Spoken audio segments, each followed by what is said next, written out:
welcome to the second of our three-part series on poetry for the Hong Kong Young Writers Awards. My name is Michael Skansgard, a senior literature instructor at NTK Academic Group, and today I'll be talking about poetic imagery and imagination. The word image has a long and fascinating history.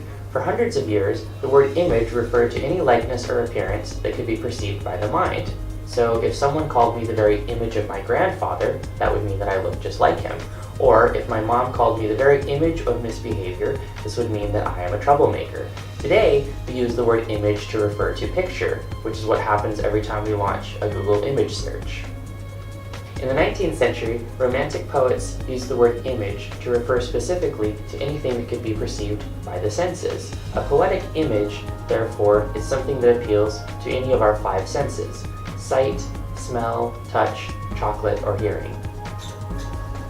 Since the topic for this year's Hong Kong Young Writers Awards is New Tales of the Gobi Desert, you might be asking, how can we use vivid imagery in a barren desert landscape? So, let's have a look at how Shakespeare did it.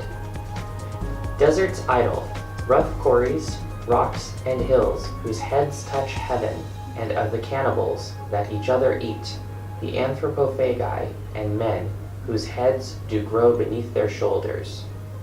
My goodness, what an imaginative description! How did Shakespeare do it? By using lots of images.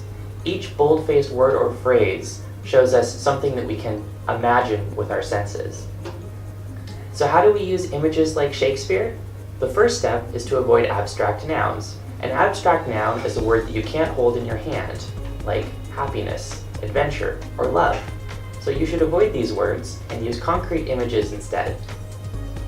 For example, I don't know what danger looks like, but I know exactly what cobras look like, along with swords, tigers, robbers, meteors, Miley Cyrus, or any of the other deadly things one might encounter on a journey.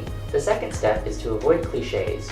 A cliche is an overused phrase, like calling someone a bad apple or a fish out of water. So when you're writing about the Gobi Desert, don't say that the traveler is worn out, because worn out is a cliche. I have no idea what this looks like. It's not much better to say that the traveler is exhausted, because I still can't picture it. Instead, you might want to say something like this. Sweat soaked the traveler's sunburned face. He scanned the horizon for water that wasn't there, but saw only a pack of camels. Now I can imagine exactly what's going on. So remember, Shakespeare wasn't magic. He didn't have some spiritual connection to the language gods. He simply filled his poems with vivid and imaginative images. Thank you for watching the second installment of our three-part series on poetry. For more information on the Hong Kong Young Writers Awards competition, please visit their official website as listed below. Stay tuned for the third and final installment on the importance of sound in poetry. And as always, best of luck with your fantastic compositions.